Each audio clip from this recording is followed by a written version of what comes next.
Hello students, myself Yashdeep Jadon. I welcome you to the lecture series of ChangeGate on probability distribution. So now let us start the topic of binomial distribution. Binomial distribution is a very important topic as far as the marks weightage are concerned. Over the years, a lot of questions are being asked from the binomial distribution. In the discrete distribution form, binomial distribution and Poisson distribution both are very important. So in this lecture series, what we do, first of all, we will discuss the major concepts. Okay. Then we would try to solve some previous year questions.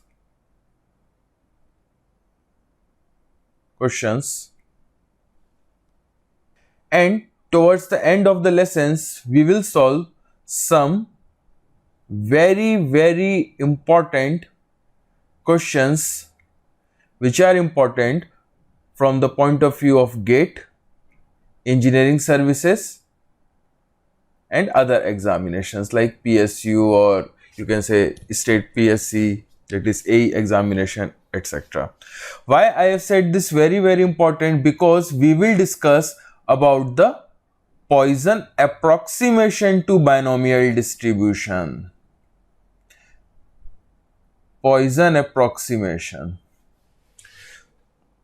Okay, so let us first start with the concept part. So let us try to understand the binomial distribution with the help of an example. Rather than going directly into the concept, so let us consider an example in which I toss a coin. ठीक है, मैंने एक coin toss किया और मेरे को उसका outcome मिला head. Again I have tossed the coin and I have got the outcome as head. Then in the third time I have got the outcome as tail. So I have repeated this experiment for n number of trial.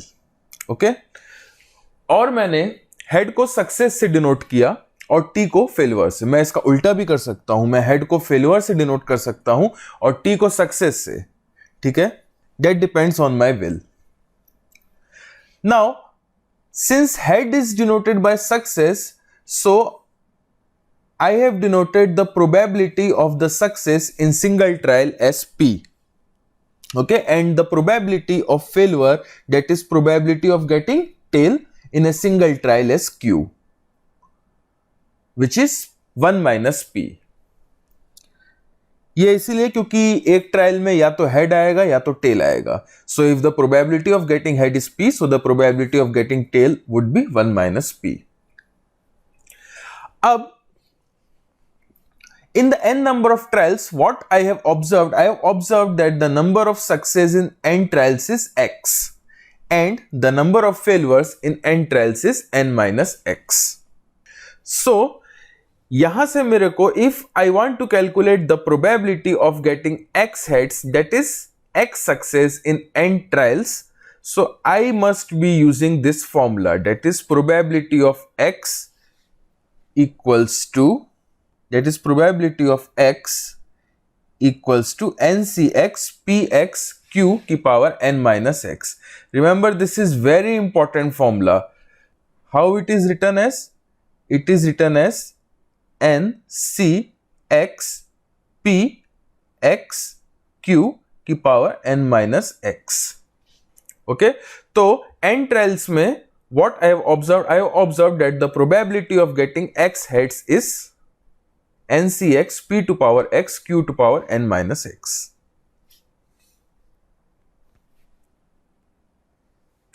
Now, if I have understood this concept, let us come to the assumption of binomial distribution. Why I am stating the assumption of the binomial distribution? Because by knowing the assumption of the binomial distribution, you will get to know in the examination that which type of distribution you should use. आपको कौन सा distribution use करना है, ये उसके assumption से पता चलेगा आपको. अगर कोई भी एग्जाम का क्वेश्चन बायनोमियल डिस्ट्रीब्यूशन के एजम्पशन को वायलेट कर रहा है, then never use binomial distribution in the exam. Okay, so first assumption is the experiment involves n identical trials. तो आइडेंटिकल ट्रायल्स कितने होंगे? n आइडेंटिकल ट्रायल्स होंगे, ठीक है। तो जैसा यहां हमने देखा था, हमने टॉस n बार किया। Now the second assumption is each trial has only 2 outcome denoted as success और फेल्यूर। या तो सक्सेस मिलेगा नहीं तो फेल्यूर मिलेगा, ठीक है। ये भी एक एग्जाम के जैसे है, या तो एग्जाम में हमको सक्सेस मिलेगा नहीं तो फेल्यूर मिलेगा। डेफिनेटली ये डिपेंड करता है कि हम अपने फेल्यूर को भी सक्सेस में कन्वर्ट कर सकते हैं थ्रू अवर एटीट्यूड। इसके बाद if P is the probability of getting a success on any one trial, then the probability of getting a failure on one trial is Q, that is 1 minus P, ठीक है। तो ये जब 3 assumption satisfy हो जाएंगे तो हम लोग बाइनोमियल डिस्ट्रीब्यूशन यूज कर सकते हैं, जिसका फॉर्मूला यहां दिया गया है, ठीक है। This we have already seen. So now let us try to solve an example to understand what this is all about. A survey found that 65% of all financial customers were satisfied with their financial institution. Suppose that 32 financial customers are sampled and given that survey result holds true, what is the probability that exactly 21 are satisfied with the financial institution? ठीक है, तो यहां पर हमको ये पता चल रहा है कि P की वैल्यू क्या है। What is P? P is the probability of getting a success in a single trial, ठीक है। तो P क्या होगा? P होगा 0.65। Why it is the case? It is case because 65% of all customers are satisfied. So हम अगर success इससे माने कि एक कस्टमर सेटिस्फाई होता है उसको हम सक्सेस माने, और एक कस्टमर सेटिस्फाई नहीं होता है उसको हम फेल्यूर माने, ठीक है। तो if I select any one customer and if I want to know what is the probability that that customer is satisfied, it would be 0.65. So what is Q? Q would be 0.35. तो यहां अब इस question में N क्या है? N है 32, क्योंकि 32 financial customers are sampled, ठीक है। और हमको प्रोबेबिलिटी किसकी निकालनी है? प्रोबेबिलिटी निकालनी है that X is equal to 21 customers satisfy हो, इसकी प्रोबेबिलिटी निकालनी है हमको, ठीक है। तो P is equal to 0.65, N is equal to 32, X is equal to 21, so Q and the probability that 21 customers are satisfied are given by putting the values of P, Q and an X in this equation, ठीक है। ये equation में हम सारी value डाल देंगे यहां से, तो हमको प्रोबेबिलिटी मिल जाएगी, that is 14.7%. Now let us understand what is mean of binomial distribution. Mean of binomial distribution is denoted by n times p. अब एक बार बताइए मीन होता क्या है? What is the meaning of mean?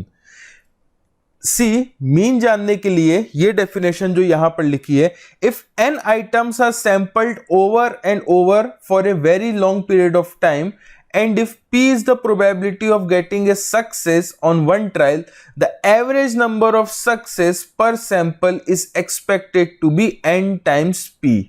This is the mean. मतलब हम अगर n items का सैंपल करें over and over for a period of time and P is the probability of getting a success, one trial में probability होगी P, ठीक है। तो एवरेज नंबर ऑफ सक्सेस जो एक सैंपल में मिलेगा वो n टाइम्स P होगा, उसी को हम डिनोट करते हैं मीन से। अब ये डेफिनेशन कॉम्प्लिकेटेड है तो इसको एक एग्जांपल के थ्रू समझने की कोशिश करते हैं, ठीक है। A survey found that 65% of all financial customers were satisfied with their financial institution.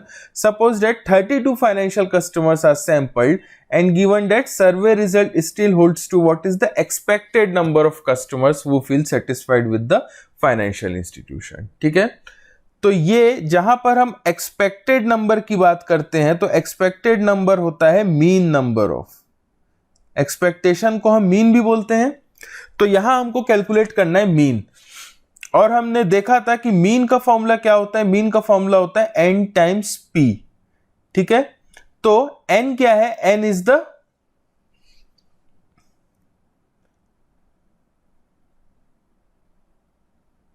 Number of trials. तो ये नंबर ऑफ ट्रायल्स कितना है, 32। सपोज करिए एक सैंपल में हमने 32 ट्रायल किया, ठीक है, और इसको मल्टीप्लाई कर देंगे। P क्या है, P is the probability of getting a success in single trial. ये हम देख चुके हैं 0.65 है, ठीक है। तो इसको जब हम सॉल्व करेंगे तो मेरा आंसर आएगा 20.8। तो expected number of customers that is satisfied out of 32 में से सिर्फ 20.8 कस्टमर ही सेटिस्फाई हुए हैं, ठीक है। इसी को बोलते हैं मीन। तो एग्जाम में कई बार होता है कि वो डायरेक्टली मीन वर्ड यूज नहीं करते, तो उस समय आपको घबराना नहीं है। If you know the definition of mean, अगर आपको मीन की डेफिनेशन पता है, इसीलिए मैंने डेफिनेशन पे फोकस किया, मीन का डेफिनेशन पता है तो आप इजीली ये क्वेश्चन को सॉल्व कर लेंगे। आगे बढ़ते हैं। Now what is the standard deviation of a binomial distribution. Standard deviation होता है under root of n p q. तो ये क्या हो जाएगा, under root of n p q को लिख सकते हैं 1 माइनस पी। ये standard deviation. So both standard deviation and mean both are important for examination purpose for GATE and engineering services exam. Okay, so remember both this formulas. अब एक ऐसे ही बहुत simple question है, ये देख लेते हैं। A box contains 10 screws, 10 screw है जिसमें से डिफेक्टिव कितने, 3 है। 2 screws are drawn at random with replacement, replacement से ड्रॉ किया गया है। यहां ये वर्ड इंपॉर्टेंट है, ये रिप्लेसमेंट इसीलिए बोला है क्योंकि ट्रायल इंडिपेंडेंट है, मतलब एक ट्रायल का आउटकम दूसरे ट्रायल के प्रोबेबिलिटी को अफेक्ट नहीं करता है।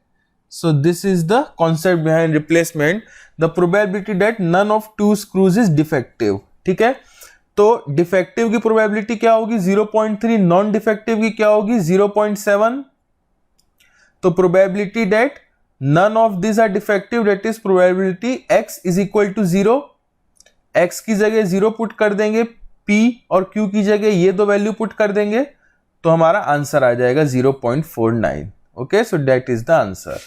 अब आते हैं सबसे इंपॉर्टेंट पार्ट में, that is Poisson approximation to binomial distribution.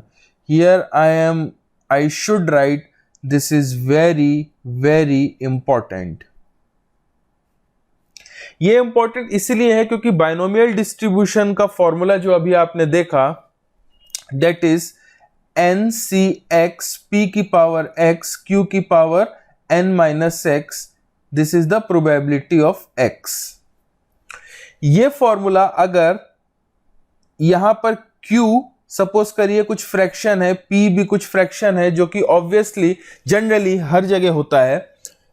So if this two are fractions and we are required to take the, suppose करिए x यहां पर 5 है और n माइनस x सपोज करिए यहां पर 7 आ रहा है, तो जैसे 0.65 की पावर 5 अगर आएगा और यहां पर 0.35 की पावर 7 अगर आए, सपोज करिए एग्जाम्पल, तो आपको नहीं लगता ये बहुत कॉम्प्लिकेट हो गया एग्जामिनेशन में सॉल्व करने के लिए? Definitely it has become very complicated, right. तो ये कॉम्प्लिकेशंस को आसान करने के लिए हम लोग पॉइजन अप्रोक्सीमेशन यूज करते हैं। So it is to simplify the tough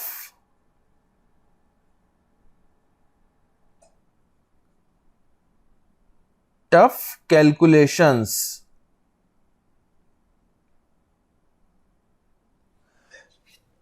तो टफ कैलकुलेशन को सिंप्लीफाई करता है पॉइजन अप्रोक्सीमेशन। अब आइए देखते हैं ये होता कैसे है। तो इसके लिए एग्जामिनेशन का क्वेश्चन ही उठाते हैं, वो ज्यादा सही रहेगा, अदरवाइज फेक क्लेम करने से तो कोई फायदा है नहीं, ना आपको अच्छा लगेगा ना मेरा कॉन्शियस सेटिस्फाई होगा। तो यहां ये क्वेश्चन है जो इंजीनियरिंग सर्विसेज 2019 में आया था। If the probability of a bad reaction from a certain injection is 0.001, the chance that out of 2000 individuals more than 2 will get a bad reaction will be. अब यहां देखिए, इस क्वेश्चन में हम लोग बायनोमियल डिस्ट्रीब्यूशन यूज कर सकते हैं, बिल्कुल कर सकते हैं। क्यों? क्योंकि 3 एजम्पशन सेटिस्फाई हो रहे हैं। कौन कौन से? कि एक इवेंट का 2 आउटकम है, या तो बैड रिएक्शन होगा, या तो बैड रिएक्शन होगा, या बैड रिएक्शन नहीं होगा। ठीक है। दूसरा एजम्पशन क्या है? n नंबर ऑफ ट्रायल से, तो यहां 2000 इंडिविजुअल पे ट्रायल कर रहे हैं हम लोग। ठीक है। और हर एक इंडिविजुअल पे ट्रायल है वो इंडिपेंडेंट इन नेचर है। ठीक है। तो यहां से हम ये निकाल सकते हैं प्रोबेबिलिटी ऑफ बैड रिएक्शन क्या है, ये क्वेश्चन में दिया है 0.001। प्रोबेबिलिटी ऑफ गुड रिएक्शन क्या है? ये 1 minus 0.001। This is also given. ये नहीं दिया है, ये निकाल लेंगे 1 से। ठीक है। n क्या है? n 2000 है। So we have to calculate that probability x is greater than 2। इसका मतलब क्या कि दो लोग से ज्यादा लोगों को बैड रिएक्शन होगा। ठीक है। तो ये कैलकुलेट करने के लिए हम इसको सिंपल फॉर्म यूज करते हैं, that is 1 minus P0 plus P1 plus P2, क्योंकि ये कैलकुलेशन तो इम्पॉसिबल टू डू है मैन्युअली ऑब्वियसली। अब प्रोबेबिलिटी ऑफ x, ये फॉर्मूला हमको पता है। अब यहां पर मैं धीरे धीरे P0 निकालूंगा, फिर P1 निकालूंगा, फिर P2 निकालूंगा। x की वैल्यू यहां 0 पुट करूंगा, या x की वैल्यू 1 पुट करूंगा, x की वैल्यू 2 पुट करूंगा। ठीक है। अब आप देखिए प्रोबेबिलिटी ऑफ 0, ये कितना कॉम्प्लिकेट हो गया। ये ठीक है, ये 1 हो जाएगा। ये इसको कैसे निकालेंगे? 0.999 की पावर 2000 निकाल सकते हैं मैन्युअली, निकाल सकते हैं मैन्युअली। It's quite tough. तो हम क्या करेंगे? We will change our approach.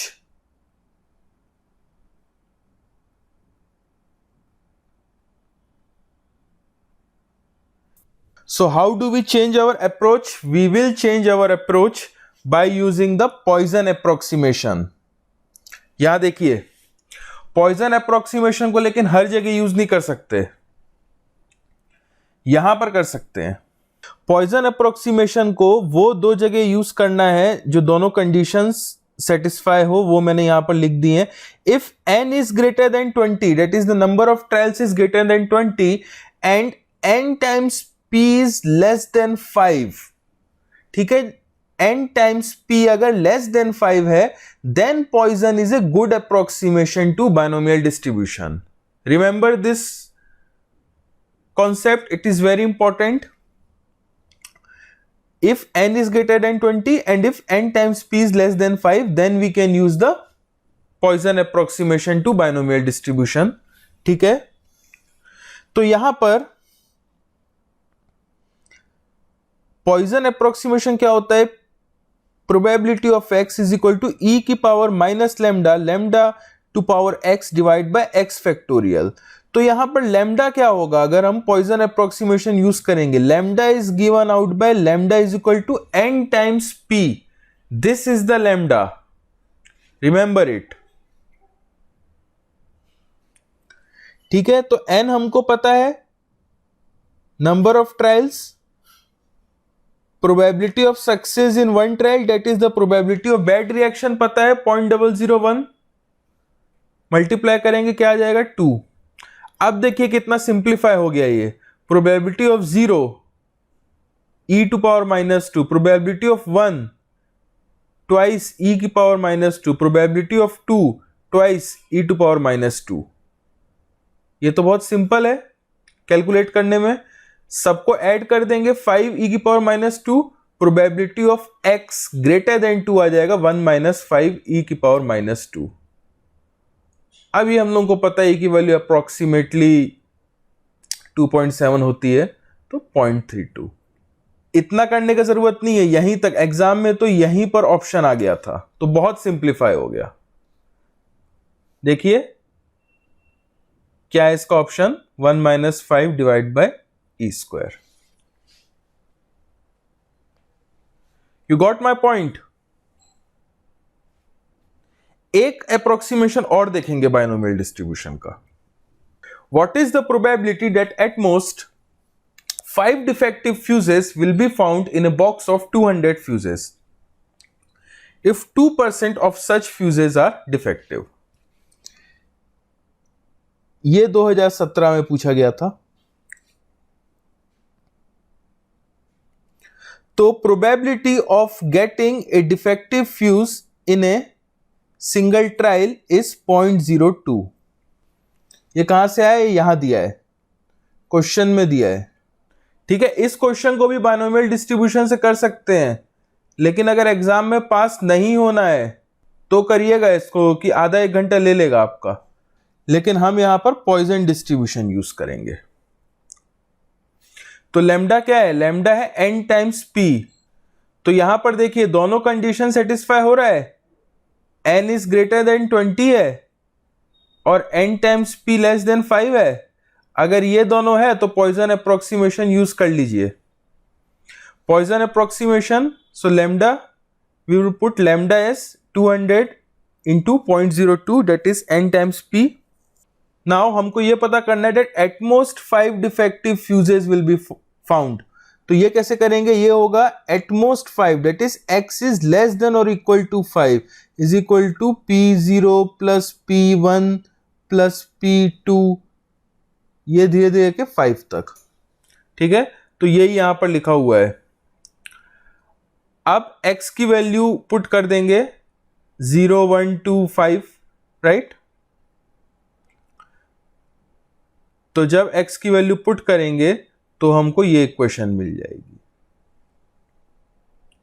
And once we solve this equation our answer would come to be 0.79. Okay, तो अपना आंसर हो गया. Okay, so in this lecture we have discussed about when to use the binomial distribution and when to go with the Poisson approximation. We have also seen the mean and variance of the binomial distribution. So that's all for now. Okay, I will give you the notes of this lecture to make your revision easier and faster. Okay, thanks for watching.